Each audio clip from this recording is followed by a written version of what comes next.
Hey friends, it's RSKT, and in today's video I'm going to be showing you some filler content I prepared because I haven't really had time to work on a new video. I've moved spaces, so now my office is kind of taking up half of the garage and we've got a little bit more room inside. I'm also stuck in here with a fly that's been buzzing around my head for like the last hour. It has made me do like 50 takes of this intro, so please excuse the fly. Anyways, I made this portrait in Procreate on my iPad some time ago, back when I was sort of getting into trying to learn how to draw faces and everything like that, and I never got around to making a video on it. I've got a few projects like that I've kind of left to the side in case I need them, and yeah, I kind of needed it because, as I said, I haven't had a lot of time to work on something new. Now, I'm really happy with the way this portrait turned out, but I've always been looking for a way to pretty much emulate the same workflow and the same style, but using Affinity Designer or Affinity Photo. I hadn't really explored it too much, but recently I've been doing a lot of trial and error in different styles of illustration, and yeah, I think I've finally figured it out. And you can track the whole progress of me doing that by checking out my Patreon, because yeah, I launched a Patreon finally.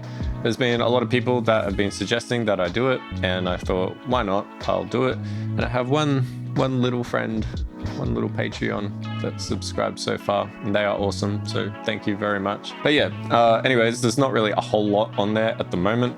I've got like different tiers set up, so you know, you can get access to discount codes for the stickers on my Etsy store. You can see a lot of the behind the scenes footage of how I sort of set all of this up. Hopefully I'll do like a few videos on there on like how I make my videos and things like that.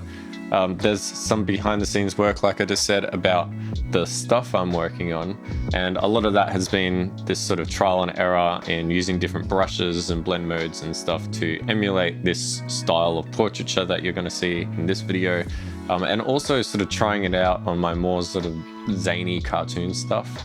And there's also the backing tracks that I put up behind all of my videos, because I'm really proud of a lot of them, even though they're just sort of simple little jams, but I thought I'd throw them out there too.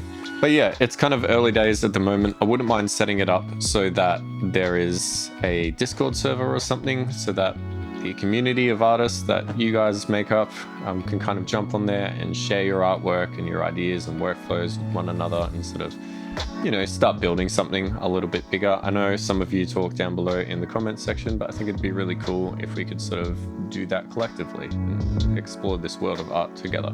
Man, that sounded kind of cringy. But anyway, the other thing that I'm sort of hoping to use Patreon for is I've been teasing sort of making courses for a while now. I want to make like a cartoon drawing course, a portraiture course, maybe some figure drawing stuff. Even on my music channel side of things, I want to make some courses in using like different pieces of gear like synthesizers, groove boxes and things like that. But I just haven't really had a whole lot of time to start filming those yet. Work has been super busy, but I think I'm going to have some time up my sleeve soon.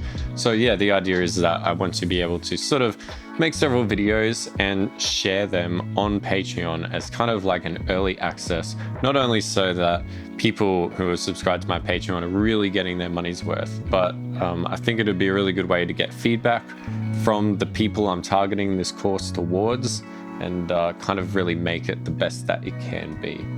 But you know, that's kind of down the track. Basically just wanted to say I'm launching a Patreon and I'm looking for a way to emulate what you're about to see in Affinity Designer and Photo, because I feel like there are just so many more tools in those two apps compared to Procreate. Procreate is really great, it's really awesome, I'm not knocking it in any way, but having the flexibility of some of the other tools that these other apps offer sort of thrown into one, I feel could really make this a lot easier to approach and sort of give you a lot more creative options as well. I haven't really seen a lot of sort of Affinity Designer or Affinity Photo portrait sort of workflows yet, and I think that I've nearly nailed it. I've got to do a little bit more work and sort of iron out the creases, but yeah, hoping to be able to share that with you all soon. Anyways, that's enough chit chat for me today. Let's get started and have a look at how I did this portrait in Procreate, and yeah, hope you enjoy. Okay, so here we are in Procreate, and I've pulled up a reference image on the left. This is just a public domain image that I pulled off of pexels.com. And basically, I'm going to start trying my best to draw this face. Now, drawing faces is definitely something that I've been trying to get better with over time. And this being my second ever portrait, I don't think I completely nailed it. I actually completely changed the direction of the head and the length of the face. But my overall goal here was to mainly practice creating a digital portrait from scratch. Yes, I have a reference image, but no, I'm not tracing it. I just wanted to build it up. So the fact that it doesn't look identical to the reference image in the end isn't too disheartening to me. It's more that I can capture the likeness and the overall feel of the original reference. Yeah, that sort of makes me happy with it. Now, I have been getting a little bit more practice time in lately with drawing heads and faces. It's definitely something that I've always struggled with, but I can see that over the last year or so, I've been improving. Basically, the formula that I'm following in doing this is being the Loomis method. So for those that don't know, Andrew Loomis was like an American guy that did like a lot of your sort of 1950s illustrations for magazines and different forms of advertising. So if you look at a lot of those old 1950s magazines, they've got that special look about them, like a stylized but realistic look. And that was basically sort of coined up by Andrew Loomis. He put out a ton of books on how to draw realistic things, how to compose illustrations properly, how to draw faces and heads and hands and whatnot.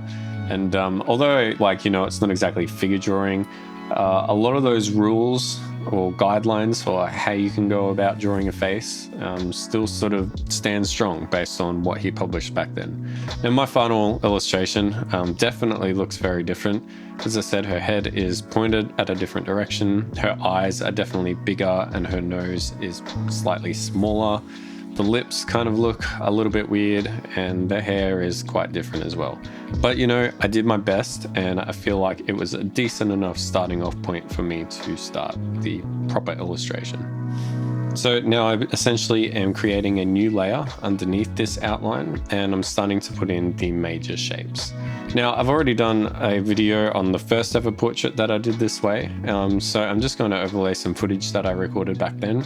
Basically, I'm using the hard blend airbrush in the brushes menu of Procreate when I do this, and then I'm sort of overlaying like a lighter color on top just for an example, and then I switch to a brush called Salamanca, which is kind of like trying to replicate paint on a canvas. It's even got a little bit of a canvas texture in there. And what I'm doing is selecting overlapping colors. So the black and the gray, when they overlap, they make a different shade of gray. I eyedrop that and then use Salamanca to paint that color on top. And it kind of blends it together. It's not exactly the same as using the smudge tool, which you can see me doing here as well. The smudge tool is more pushing and pulling different parts of the paint around, but not really blending it together. So basically, the overall process is to put down these big shapes and then go in with the Salamanca brush and refine it as I go through.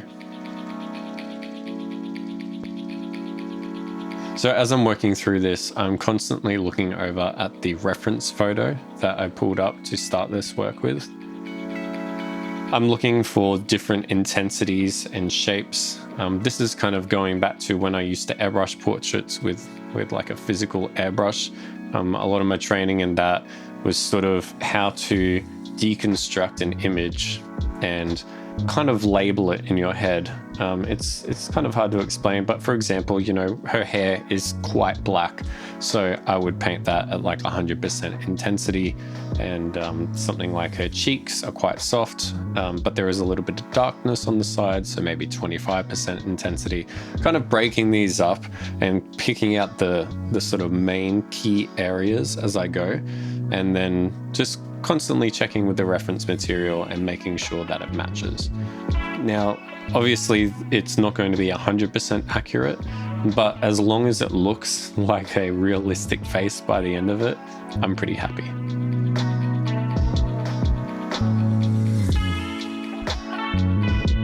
Most of the brushwork that I'm doing in here is with the hard airbrush and the Salamanca brushes. However, occasionally I'm switching to just a couple of things like chalk brushes and pencil brushes, either to help throw in a little bit more texture, maybe some detail like freckles and whatnot, and especially for hair, like the eyelashes and the eyebrows, that's using like a pencil brush.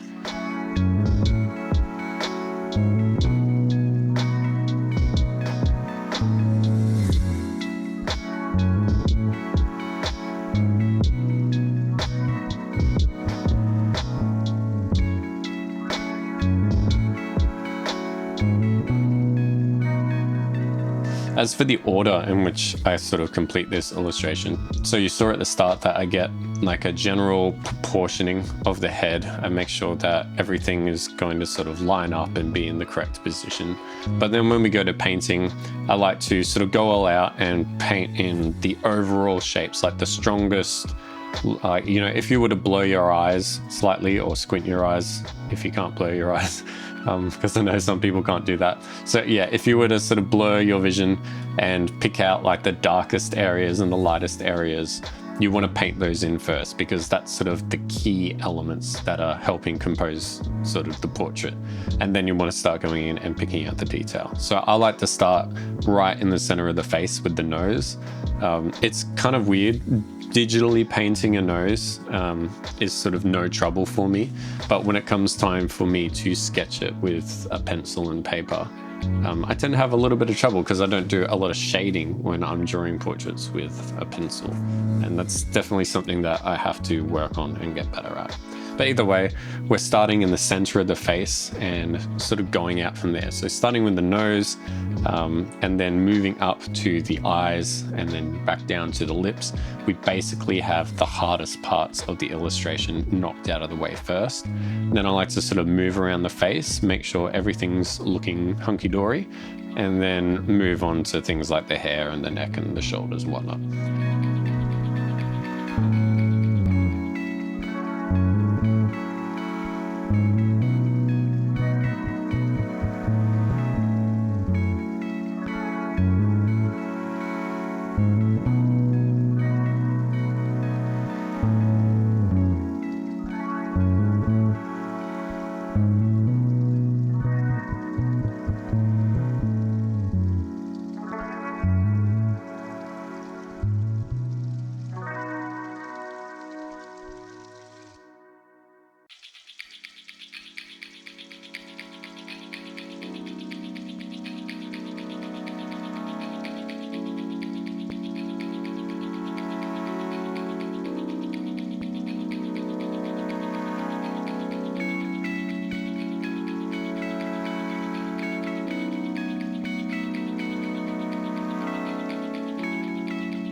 The hair and neck and shoulders are like relatively easy. There was nothing really in the Loomis method or any other method I've sort of read up on that I followed to do that. I kind of called back to my experience with airbrushing. A lot of that was putting down a flat color, drawing in a bunch of hairs, and then pretty much washing that out and blending it in so that the hairs you just drawn were barely visible, and then going in again and painting on top of it. So basically like layering up different depths and lines. It's kind of weird to explain. It's probably out of the scope of this video, but yeah, it's just layering really at the end of the day.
So now it's time for me to do the glasses. Now, it was kind of weird doing this. I kind of tried a few different approaches.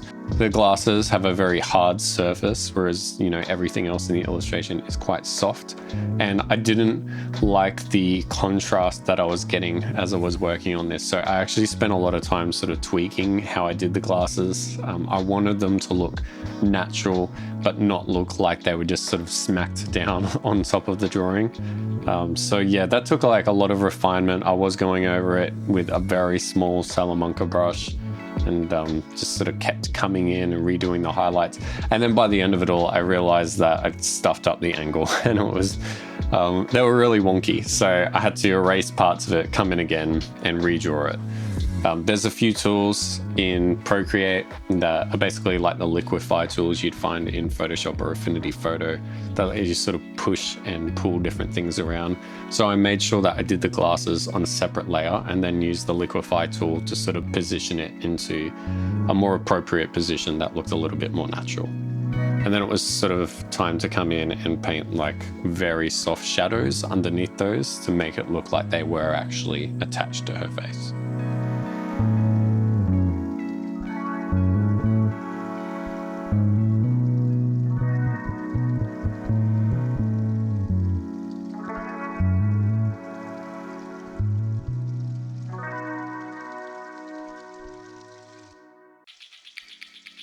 So yeah, now I'm just coming in and pretty much drawing in some freckles and little bits of detail just to make her skin not look so flat.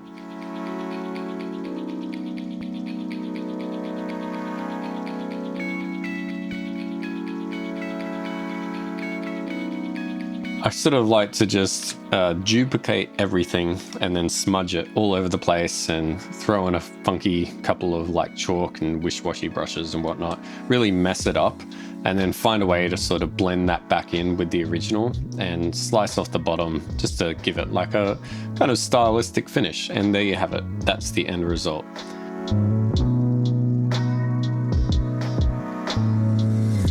Anyways, that's all I got time for today, guys. So thank you so much for joining me. I really hope that you enjoyed the video and got something out of it. I definitely wouldn't mind doing like a deep dive on this process one day and sort of showing everything from start to finish. But I think I've got a little bit of improving to do myself. I did do one more really detailed portrait after trying this one out, which I think really nailed the overall likeness of the subject I was referencing off of. This one, not so much. I am getting better. I want to get a little bit better at sort of drawing faces with a pen and paper first. But yeah, stay tuned for more. Please check out the Patreon too. That would be really awesome. Hit the like if you like, and if you don't, tell me why. Please subscribe, and I'll see you in the next one. Cheers.